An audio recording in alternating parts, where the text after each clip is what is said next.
Olá pessoal, tudo bem? Me pediram para fazer um vídeo sobre quantidade mínima de combustível de acordo com o regulamento, ou seja, quanto combustível precisa ter na aeronave para a gente poder decolar.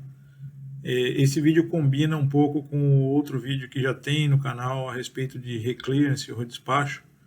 Então eu resolvi passar pelo regulamento, pegar as definições atualizadas e gravei esse vídeo aqui para vocês, tá bom? Então, pessoal, nós vamos falar um pouquinho nesse vídeo aqui dos requisitos de combustível, né, que a gente tem para cada voo. Então, basicamente, o que a gente está buscando é definir qual é a quantidade mínima de combustível que a gente precisa, definida pelo regulamento, e aí nós temos que ver em qual regulamento um determinado voo se encaixa, né, se é uma operação 91, se é uma operação 135 ou se é uma operação 121. Tá? E cada um desses regulamentos tem o seu requisito próprio.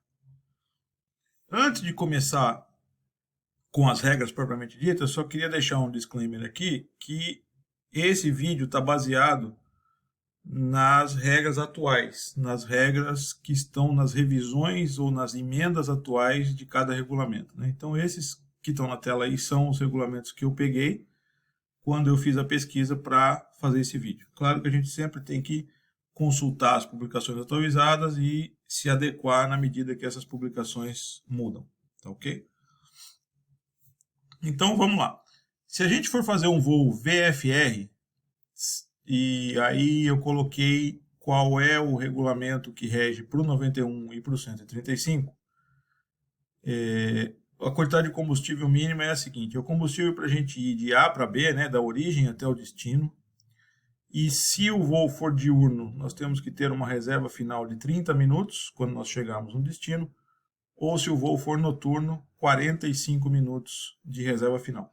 E esses 30 ou 45 minutos, que é o combustível chamado Hold ou Final Reserve, ele é calculado em regime normal de cruzeiro. Tá? Então 30 minutos de cruzeiro ou 45 minutos de cruzeiro é o combustível que a gente tem que levar a mais. Tá bom? Se nós formos fazer um voo IFR, ainda segundo o RBAC 91 ou 135, o combustível mínimo é o combustível para a gente sair de A e chegar em B, fazer a aproximação em B, arremeter, subir, prosseguir para um aeroporto de alternativa, né, C neste caso, e ter mais 45 minutos de Final Reserve quando nós chegarmos na alternativa, também calculado em regime normal de cruzeiro. Já se nós formos fazer um voo de acordo com o RBAC 121, e aqui eu estou falando de 121 aeronaves com motores a turbina, tá? Seja turbohélice ou a jato. Não considerei aqui, quando eu fiz essa pesquisa, aeronaves com motores convencionais, a pistão, voando de acordo com a operação 121, porque é uma coisa que já não está mais em uso, vamos chamar assim. Tá bom? Então, para a gente fazer um voo lá no 121 com motores a turbina, o combustível que a gente precisa é o combustível para ir de A para B, e esse combustível inclui o taxi fuel, combustível para partida e táxi, né, no aeroporto de origem, taxi out, o combustível que o APU gasta para fazer essa partida, se for o caso, se for uma aeronave que está usando o APU. Aí nós temos o combustível de contingência, que é uma porcentagem do combustível de A para B, via de regra 10%. A gente já vai ver um pouquinho sobre isso aqui.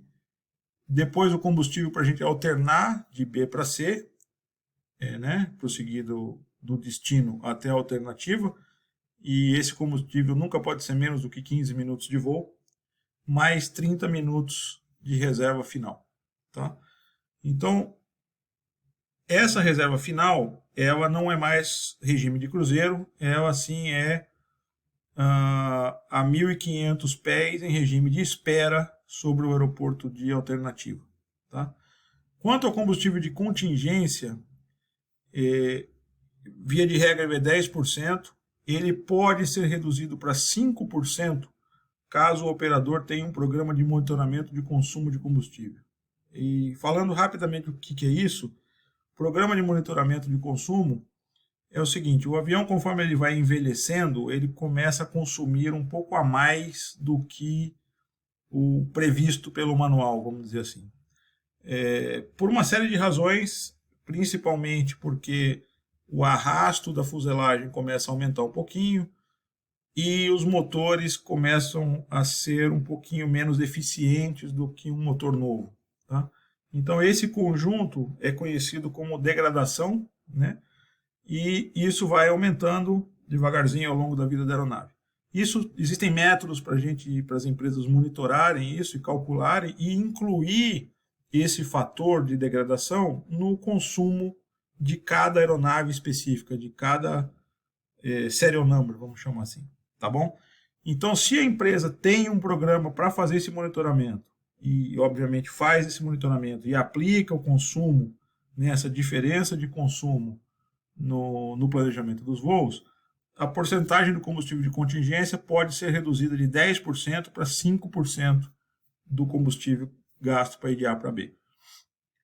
É possível ainda reduzir mais do que 5%, 3%, por exemplo, e isso envolve um estudo caso a caso, uma análise de risco que tem que ser enviada para a ANAC, os procedimentos e a respectiva análise de risco tem que ser enviados, tem que ser aprovados pela ANAC, e aí sim a empresa pode passar a usar menos de 5%. Tem empresa no Brasil, por exemplo, que está certificada para usar 3%, tá? Dentro de determinadas condições.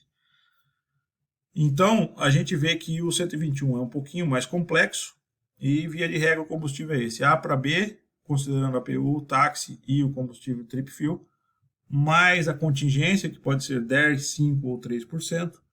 B para C, que é o combustível de alternativa, que nunca pode ser menor do que 15 minutos, mais os 30 minutos de reserva final a 1.500 pés em regime de espera sobre o alternado, tá bom?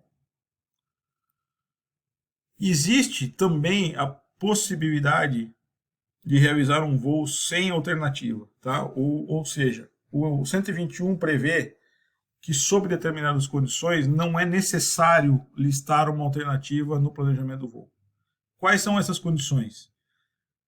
O seu destino tem que ter uma previsão de estar operando VMC, ele tem que ter mais de uma pista separada uma da outra, essas pistas não podem cruzar uma com a outra, e tem que ter pelo menos um procedimento de aproximação por instrumentos operacional. Se essas três condições forem cumpridas no horário previsto de chegada, um voo 121 não precisa avistar um aeroporto de alternativa. Tá? Neste caso, o combustível mínimo é o combustível para ir de A para B, incluindo o táxi, a PU e o consumo da etapa, mais a contingência, 10, 5 ou 3%, mais a alternativa mínima de 15 minutos, porque o regulamento diz que o combustível para a alternativa nunca pode ser menor do que 15 minutos. Então, se você retirar a alternativa, vai continuar sendo 15 minutos, mais os 30 minutos de espera. Então, a gente pode traduzir essa regra em dizer que um voo despachado sem alternativa, ele tem que ter o combustível de A para B, mais o contingency, mais 45 minutos, que é a mesma coisa que 15 mais 30. Tá bom? Existe ainda uma outra figura prevista no regulamento, que é o destino isolado.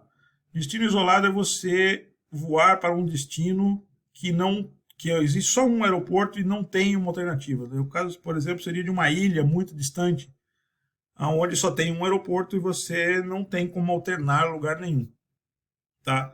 Nesse caso, o regulamento prevê que o seu combustível tem que ser o combustível para você ir da sua origem até esse destino isolado, mais a contingência de 10, 5 ou 3%, mais 2 horas de combustível, consumo normal de cruzeiro, e isso já inclui os 30 minutos de final reserve. Então, o destino isolado é A para B, mais o contingency, mais 2 horas.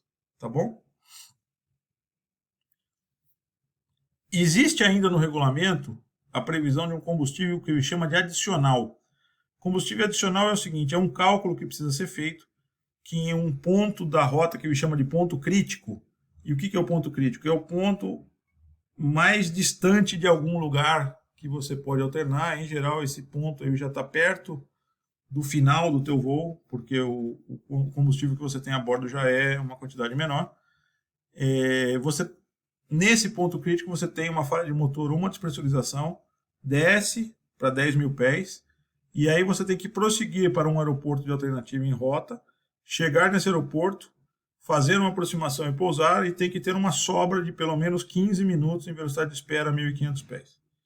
Então, esse cálculo é feito para determinar se o combustível que você tem para fazer o seu voo, de acordo com o outro requisito anterior, não for suficiente para resolver esse problema nesse ponto crítico, você tem que adicionar algum combustível a mais para cumprir esse requisito específico. Tá? E neste caso específico, o avião vai voar da origem até esse ponto crítico, vai descer para 10 mil pés, vai prosseguir para esse aeroporto intermediário de alternativa aí de rota, e pode, neste caso, pousar com somente 15 minutos de combustível ao invés dos 30 da reserva final. Tá bom? Então, resumindo, o combustível mínimo para você fazer um voo 121 é o combustível do taxi out, partida e APU, mais o combustível da etapa de A para B, mais o combustível de contingência, né, 10, 5 ou 3%, que tem que ser no mínimo 5 minutos, mais o seu combustível para alternar de B para C, que tem que ser no mínimo 15 minutos, mais os 30 minutos de Final Reserve, mais o combustível adicional para esse caso que a gente viu agora, se for o caso. Tá? Tudo isso somado dá o Minimum Fuel Required, tá? O combustível mínimo requerido para a gente abastecer, para a gente fazer o nosso voo 121. Ok?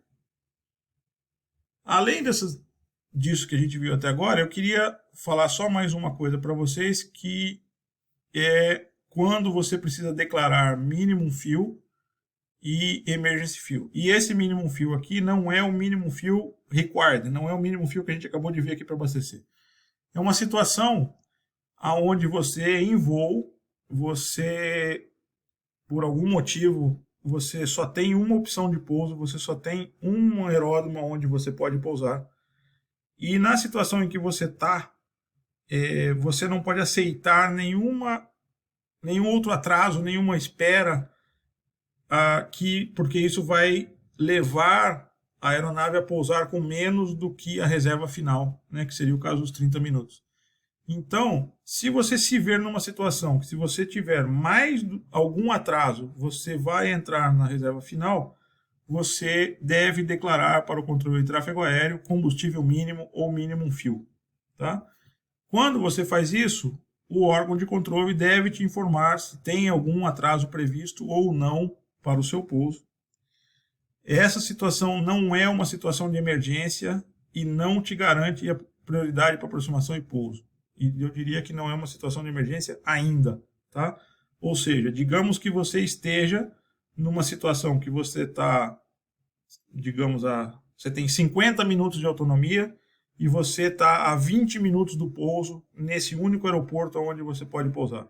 Ou seja, se você prosseguir da vida onde você está até esse aeroporto, você vai pousar lá com 30 minutos remanescentes, que é o teu combustível mínimo, né, reserva final mínima, tá?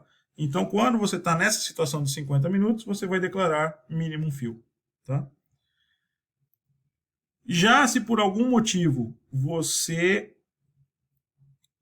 entra na reserva final, né, você passa a ter, vamos supor, 29 minutos de autonomia, né, você já não tem mais 30 minutos de autonomia, você tem 29 minutos de autonomia. Ou se você está em uma situação em que você vê que é impossível pousar com 30 minutos remanescente, digamos que você tenha 49 minutos de autonomia e você está a 20 minutos do pouso, no único aeroporto onde você pode prosseguir. Ou seja, na melhor das hipóteses, você agora tem 49 minutos de autonomia, mas você vai chegar lá com 29, porque você vai gastar 20 para chegar e vai sobrar 29 dos 49 que você tem. Nesse caso, você já sabe, ou você já está numa situação de emergência de combustível, se você estiver dentro já dos 30 minutos, ou essa situação de emergência é inevitável. Tá? Neste caso, você deve declarar emergência de combustível, Mayday, Mayday, Mayday Fuel ou Mayday Combustível. Tá? Você está informando que você não tem nenhuma outra opção a não ser consumir em parte a sua reserva final. Tá? Isso é uma situação de emergência, é mandatório, o RBAC 121 diz lá que o piloto em comando deve declarar uma emergência nesse caso, tá? É obrigatório, não é opcional, e isso vai gerar uma prioridade para você aproximar e pousar. Tá bom, pessoal? Então é isso que eu queria falar a respeito de combustível mínimo. Eu espero que eu tenha conseguido esclarecer aqui como as regras funcionam, como é que isso está no regulamento hoje. Ok? Obrigado e até o próximo vídeo.